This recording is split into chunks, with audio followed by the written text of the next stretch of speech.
Hello, you're listening to Mike Madden on the Art Show podcast. Here you'll find interviews with authors, musicians, artists and anyone else in and around the arts. Some of the interviews are taken direct from the Art Show on Expat Radio, with one or two specials in between.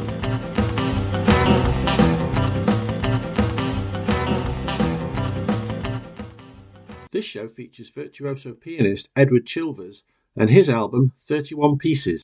Hello, this is Mike Madden and you're listening to Words and Music, and tonight I've got a very special guest, a virtuoso pianist, here to talk about his release simply titled 31 Pieces. So let's dip straight in. This is Hear This Forever.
That was Hear This Forever from 31 Pieces by Edward Chilvers. So welcome to the show, Edward. Hi there. Thanks for having me. You're more than welcome. And I'm going to start with a quote from the Times saying that you created music driven by randomness. And I think it's worth taking some time to describe what you do. And I'm particularly interested in whether there's a defined start and end to the process of how you create your music. Well, the Times got hold of this idea that I roll dice for my compositions. And it was kind of right, but the article wasn't entirely right. I do use dice to randomize some variables when I practice, and a lot of my compositions grow out of those improvisations. But to say that I roll dice for my compositions is a bit misleading, because when I roll those dice, I get ideas, but I'm evolving and changing those ideas, and I might well change a lot of the variables that I initially rolled as the sort of improvisation takes place based upon musical intuition. I roll the dice to tell me what speed ratios to play in. Maybe a ratio of 7 to 5 to 3 of the tempos. And I roll some dice to tell me what key to play in, and another dice to tell me what harmonic system to play in. And that gives me enough variety that it guarantees I'm doing something new every day. And that's how I'm getting a lot more ideas. So it was mostly part of my creative process rather than the actual composition itself. Yeah. And I understand that one of the dice is 12-sided. Is that correct? That's right. The dodecahedron is 12-sided, and that tells me the key because there are 12 keys on the piano. All right. Where do you even get a 12-sided dice from? I went to a dice website, and I think there's these sort of role play games you can do, like Dungeons and Dragons and things I've heard of, where you have all kinds of different dice. So there's definitely a market for it. But I got some really nice kind of metal dice, really lovely platonic solids, which I'm a big fan of.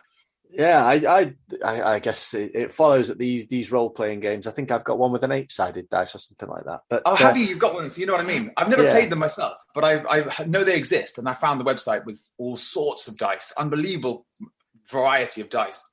Now, a quote from yourself, which is really interesting. Conventional Western music is like a statue. My music is like a tree. I totally understand what that means, but why would you specify Western music as opposed to just music in general? Well, Western music is generally has been written down for the last 400 years. It's been written down note for note. So when it's performed, every note is the same every time. In Indian raga music, for example, they write a mode and a few little riffs and you improvise around it. So an Indian raga will be different every time it's played. And so what I've been doing with my compositions, it's taken a little bit from raga form, but it's much more complex. I'm taking certain variables and certain foundational DNA, like the DNA of the music. And then it's different every time it's played, because depending on my mood and all sorts of other factors, it's just going to come out differently. But it's got set structural components that guarantee it's going to have a kind of musical integrity and structural integrity, and it's going to make sense musically.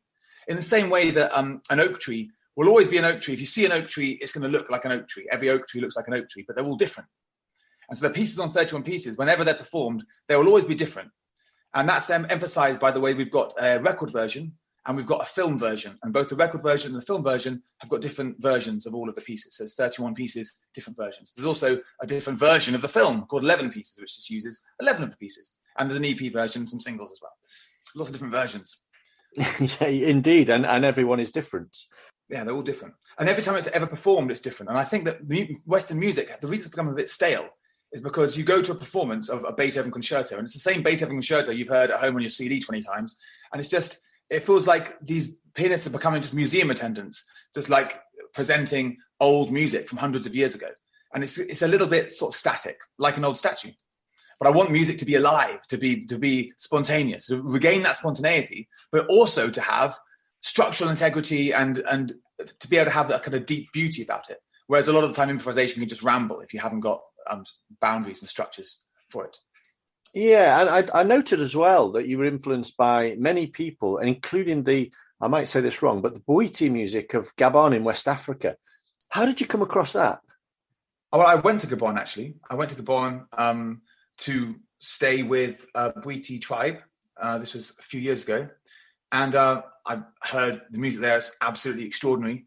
This music has grown up in a culture which has a religious tradition based around the world's most powerful psychedelic. And they've had this for a couple of thousand years. So this music has grown up with no outside influences. For 2,000 years, or however long it is, I don't even know. This music has grown up fueled by this amazing psychedelic, but with no other influences. So the music is completely crazy and amazingly complicated rhythmically. And I'd never heard anything like it. It blew my mind. And it kind of made me think, like, how can I make multi-tempo music and extend this concept out? And so that's where I went to the sort of like, the mathematical theory of it all, how you can do multiple tempos, how many multiple tempos you can do and which ones work with which ones and that sort of thing. We've already talked about a little bit about geography. We've touched on mathematics, and yet you hated school. So where did the love of music and the desire to play and create come from? And I also massively love mathematics, but mathematics at school was incredibly boring and tedious. And in fact, everything at school was unbelievably boring and I hated it. And I was just hated that all day I was being told to learn things that I wasn't interested in, didn't want to learn, while I had lots of other interests that I didn't have time to pursue because I was doing school. I just wanted to practice the piano. And my time was just wasted every day going to the school when I could have been at home learning the cello and the violin and maybe, I don't know, the orchestral percussion or something. So I'm not bitter about it or anything. Of course, We all of life's experiences shape us in a unique way, and I wouldn't be where I am if I hadn't gone through all that. But it does seem like it's a very, very tedious, depressing experience. Life just got better and better from when I left school. 16. Well, we have that in common. I left school rather early, but it didn't do me any harm, and it's clearly not done you any harm hating that process. But it was as soon as I got out of school, it was when I started my education. Because as soon as I left school, I read about what I wanted to read about and learned about what I wanted to learn about, and whatever I fancied learning about, whatever was my whim, I could just learn about, and also do a lot of piano practice. The shackles are off, and you set your own boundaries. So let's explore those boundaries now with another one of 31 pieces, and this is "Do We Choose Our Actions?"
Hello, this is Mike Madden, and you're listening to Words and Music. My special guest tonight is Edward Chilvers. Welcome back, Edward. Thank you. So the release is called 31 Pieces, but they are not 31 individual compositions in the traditional sense. So do you think that in the old days, would you see this as a kind of a single groove on a record? And do they need to be listened to and understood in a particular order? I mean, yes, ultimately, I would prefer if people listen to the whole album in one go. All of the tracks merge into each other, so it's a continuous transition. So, yeah, it definitely works as one piece, and it's structured to work as one piece. There are singles from it. That was more to do with the promoter's advice than my own artistic inclinations. But we've got singles from there, which you can listen to. They're still nice. But the whole album is structured in such a way that each track leads you to a particular place, which is where you want to be for the next track and so on. Right, and I guess, yeah, the aspect of singles is definitely driven by the marketing men and that kind of thing. But I guess it's necessary in this day and age. What is the medium that you're actually releasing it on? Is it on CD, streaming, vinyl? It's going to be streaming. There's definitely also going to be CD, which is a triple CD with like a 60-page booklet, very elaborate release there. And in the future, I hope there's going to be a vinyl, but that is down to lots of other things. It depends. I'd like there to be a vinyl. I mean, I listen to all my own music on vinyl if I can. I prefer vinyl. If I can't get vinyl, I've got a CD. If I can't find the CD, then I might listen to it on the computer, but that's the last resort. Yeah, indeed. I mean, I still miss the old, they're starting to come back, but the old 12-inch vinyls with words and pictures and all that on it. Exactly. I love vinyl, got loads of vinyl, and I always prefer vinyl if I can get it. It just sounds just more real. Yeah. Even the scratchiness sometimes. That can sometimes be quite charming, can't it? It can indeed, yes. I mean, it's a fascinating process that you go through to create your music, and you're described as chasing perfection, but introducing randomness, does that take away the drive for perfection? And if you did hit on it, that's not very appropriate. If you describe me as striving for perfection, I haven't heard that. It was in one of the articles that I read online about you. Okay, well, I mean, obviously I'm trying to get better all the time. I'm trying to hone my technique and improve my skill set. But I think that musical perfection is impossible, really. I mean, even if something's absolutely brilliant, if you go to see an absolutely brilliant performance of the Shostakovich 10th Symphony, it's not going to be perfect because music, we're humans, and that's a certain nice thing about it. So I'm striving to be better all the time, but I don't think perfect. Even the record's not perfect. There are errors on the record. I don't think that they will be noticeable to anyone, but I can hear them, and maybe my engineer can hear them. Yeah, but they're kind of okay mistakes, mistakes that don't interfere with the music at all. Yeah. No, I also read that you have the ability to see patterns that essentially start to shape not exactly the music, but the way it's created. So with your sort of love of mathematics, could you have possibly ever seen yourself as some sort of a code breaker? What, on computers? Well, I recently watched A Beautiful Mind, the film about John Nash, the mathematician who was used as a code breaker in the war. I've, to be honest, not had a lot of interest in computers ever. I mean, I reluctantly use computers when I need to, but do you know, actually, I've been teaching on Zoom a lot recently. My piano pupils are doing on Zoom, and it's doing my nut. Staring at a screen for 5 hours a day, I just don't like it. And to be honest, I'd like to spend the minimum time. I'm very much enjoying this interview, but in general, I would like to spend the minimum time. I know exactly what you mean. I spend far too much time online every day, but it's a necessity of the job, unfortunately. Yeah. But I do like this quote from yourself that as a concert pianist, you recalibrated your idea of what it meant to be good at an instrument. So what does it mean to be good at an instrument? Well, up until now, being good at an instrument, piano technique is basically evolved with how fast and how clean you can play things. If you could take some really difficult pieces like the Transcendental Studies, the Liszt Transcendental Studies, if you can play those really cleanly and really fast, then you've got a brilliant technique.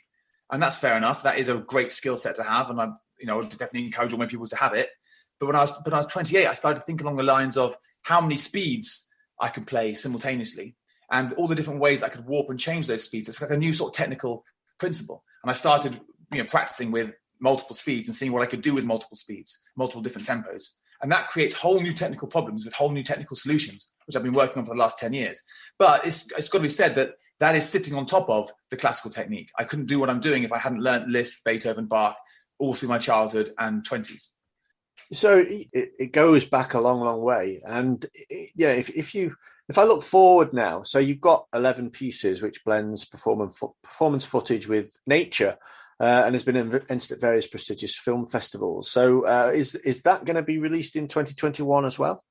Do you know, I don't know exactly when that's going to be released, but I suspect that it'll be released around the same time as the album. That's going to be up to the promotion team who have all this sort of thing worked out.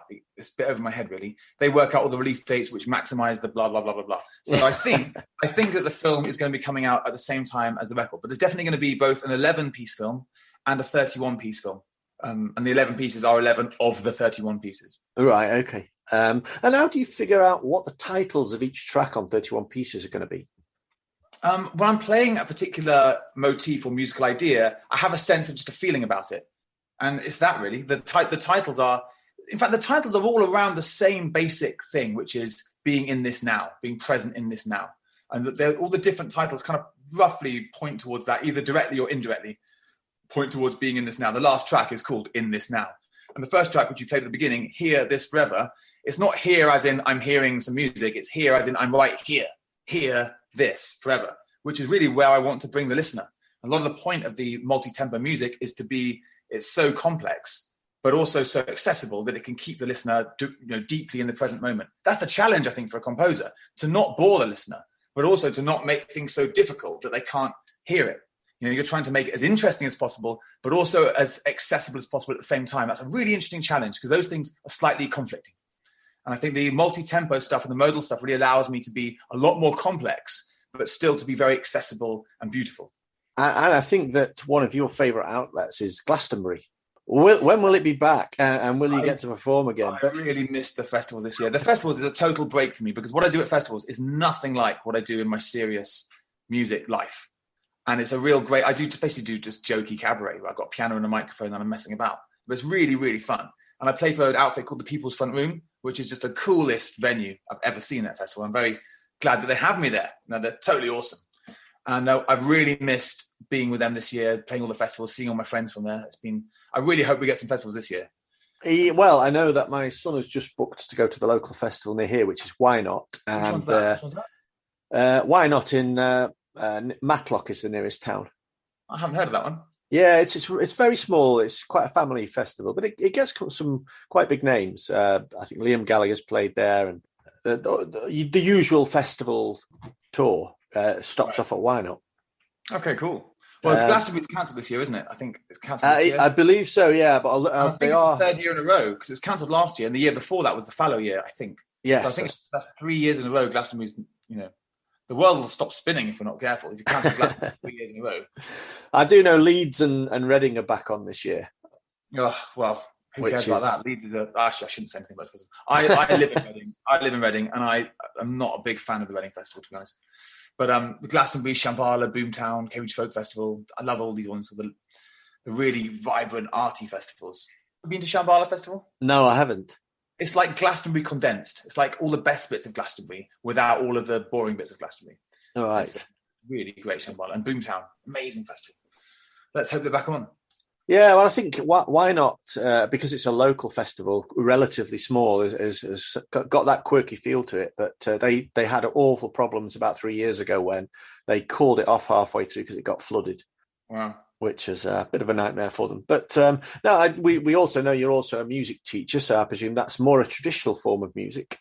No, I teach all forms of music. I mean, I have got pupils that are doing just strictly classical. They want to do the grades, do grade 8. That's fine. I've got pupils that just do impro and jazz, but most pupils I encourage to do both. And most of my pupils, they can play their Bach and Beethoven or whatever else, but they can also play blues and jazz, and they can improvise freely. And a lot of them can play multi-tempo as well, and are learning some really interesting modes. So yeah, I love teaching. Got some great pupils, super duper. Well, it's been an absolutely fascinating conversation. I really appreciate you coming on. So just tell our listeners where they can learn a little bit more about you and your music, and when they can expect to hear 31 Pieces.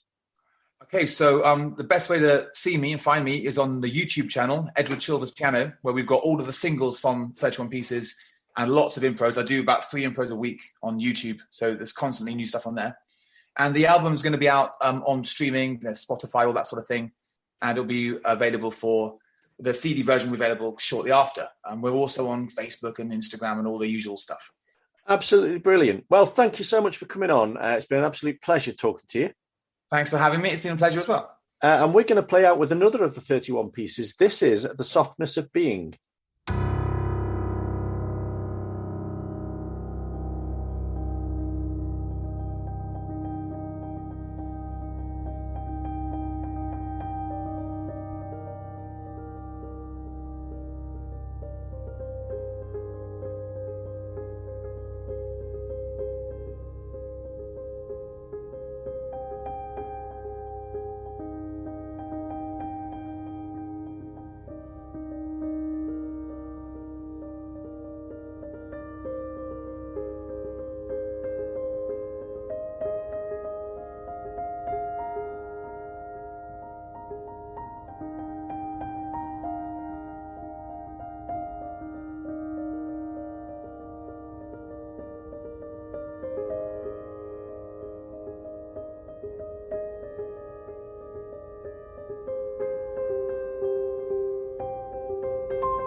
You've been listening to the Arts Show podcast with Mike Madden.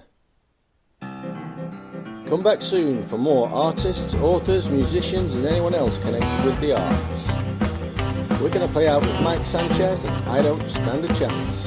Baby, you hiding something that you don't want me to know, because I'm getting a vibe from way down inside, like you're just about ready to go. And you can't tell me where you stayed last night, you just can't cope with treating me right. I'm on the road to heartbreak, now's the time to tell me so, because I'm getting a chill like I'm gonna be ill. I know you don't want me no more, I won't be satisfied with your little white lies. Girl, I've only just begun to realize I don't stand a chance, I don't stand a chance. You don't wanna know when I can't make you dance. Well, I said goodbye, find yourself another guy. I wish you were mine, but I'm losing my mind. I don't stand a chance.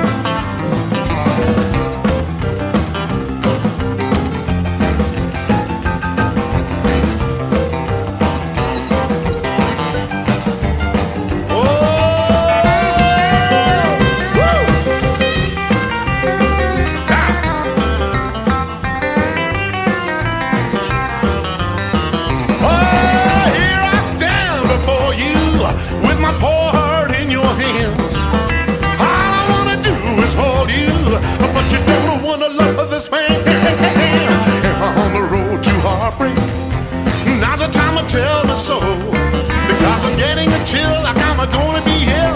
I know you don't want me no more, I won't be satisfied with your little white lies. Girl, I've only just begun to realize